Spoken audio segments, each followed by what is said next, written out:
নমস্কাৰ অসমীয়া পাকঘৰলৈ আপোনালোক সকলোকে পুনৰবাৰ আদৰণি জনাইছোঁ। আজি মই আপোনালোকৰ মাজলৈ গাহৰি মাংসৰ এটা ৰেচিপি লৈ আহিছোঁ। আহকচোন চাওঁ কেনেদৰে বনাইছোঁ আৰু কি কি সামগ্ৰীৰ প্ৰয়োজন হৈছে। ইয়াৰ কাৰণে 400 গ্ৰাম গাহৰি মাংস লৈছোঁ আৰু প্ৰথমতে মই মাংসখিনি বইল কৰি লৈছোঁ। বইল কৰোঁতে অলপ হালধি দি লৈছিলোঁ আৰু অলপমান কলা ডালকচু লৈ লৈছোঁ। ডালকচুখিনি মই এইদৰে সৰু সৰুকৈ কাটি লৈছোঁ। আৰু মই লৈছোঁ 2টা পিঁয়াজ, কেইফোটামান ৰচুন, এটুকুৰা আদা, 2টা কেঁচা জলকীয়া, আধা চামুচ জিৰা গুটি, 2টা শুকান জলকীয়া আৰু এখিলা তেজপাত। আনফালে এখন কেৰাহী গৰম হ'বলৈ দি অলপমান মিঠাতেল দি লৈছোঁ।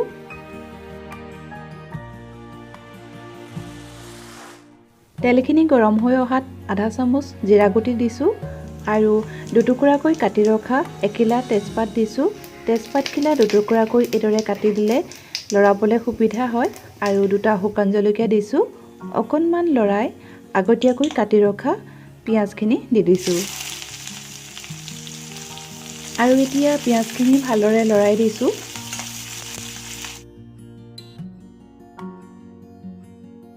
পিঁয়াজখিনিয়ে কালাৰটো চেঞ্জ কৰাত মই দি দিছোঁ 1.5 চামুচ ৰচুন আদাৰ পেষ্ট আৰু ভালদৰে লৰাই দিছোঁ। আদা ৰচুনৰ যি কেঁচা গোন্ধ সেই গোন্ধ নোযোৱালৈকে মই ভাজি ৰাখিম।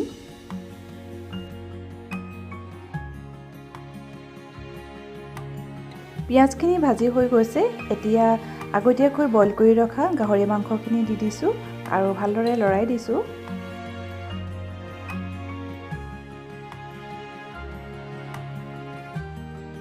আধা চামুচ হালধি গুড়ি দিছোঁ, সোৱাদ অনুসৰি নিমখ দিছোঁ, আধা চামুচতকৈ অকণমান কম মিট মছলা দিছোঁ আৰু অকণমান ধনিয়া পাউডাৰ দিছোঁ আৰু এই গোটেইখিনি ভালদৰে মিহলি কৰি মই 10 পৰা 12 মিনিট সময় ভাজি ল'ম।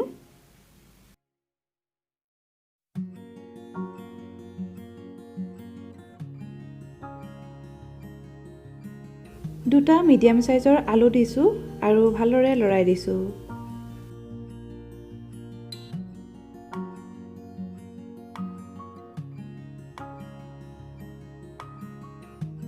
এতিয়া মই দি দিছোঁ কলা ডালকচুখিনি আৰু ভালদৰে লৰাই দিছোঁ। এইদৰে লৰাই সময় প্ৰায় 10 পৰা 12 মিনিট সময় ভাজি ৰাখিব লাগিব আৰু এখন ঢাকনিৰে ঢাকি ৰাখি দিম।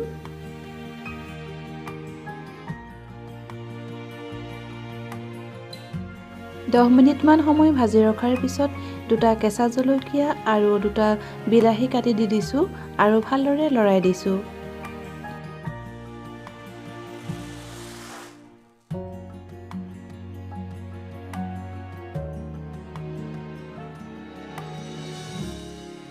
ঢাকনখন দাঙি 2 এবাৰ এইদৰে লৰাই থাকিব, নহ'লে কেৰাহীতলিত লাগি আহিব পাৰে।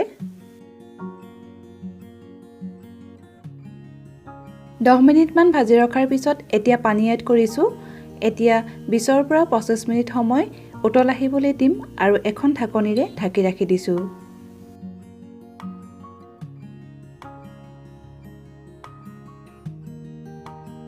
মাজতে ঢাকনখন দাঙি 2 এবাৰ এইদৰে লৰাই থাকিব।